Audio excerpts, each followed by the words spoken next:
थोडं खरं ते बोलायची सुद्धा चोरी झाली आहे का आम्हाला? चोरी आम्हालाच झालीये. या गडावर राहण्याची, उदर माथ्यानं या जगात जगण्याची देखील.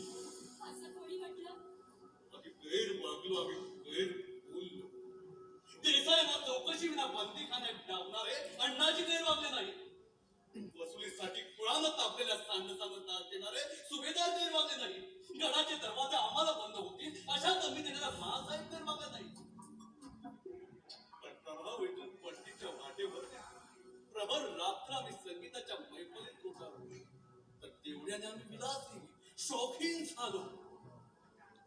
आपण कंठा दिला म्हणून महाराजांना राग आला. तिला तिला तिला कंठा दिला म्हणजे काय दौलत तर उदावी नाही आम्ही. राजघराण्यातील बादशाही रीतिरिवाजांची या राजधानीत देखील कोणाला याद दिली नाही. तानसेनेच्या प्रतिभेचं शहेनशाह अकबराला चीज करायचं नाही तर काय मशिदीत उमर विसरणं मौलविधी. आम्ही कंठा दिला म्हणून तुम्ही आम्हाला बोलावला. कोणाला कंठा दिला?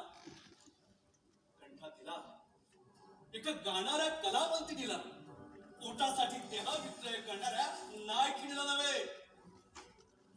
आमचा शौक जाणून ती वाटेत आम्हाला आडवी आली लागली. तिला भिक्षा नको होती, विदागी होई होती.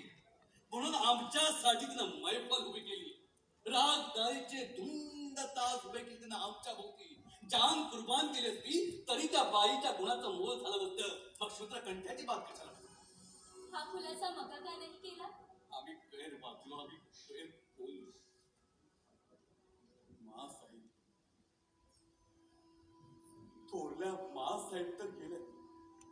आता आता कुणासमोर करायचा आम्ही खुलासा?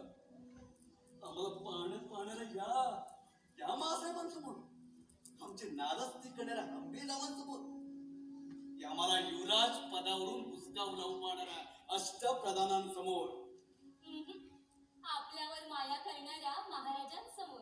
माया? ते तर केवळ आम्हाला सजा करण्यासाठी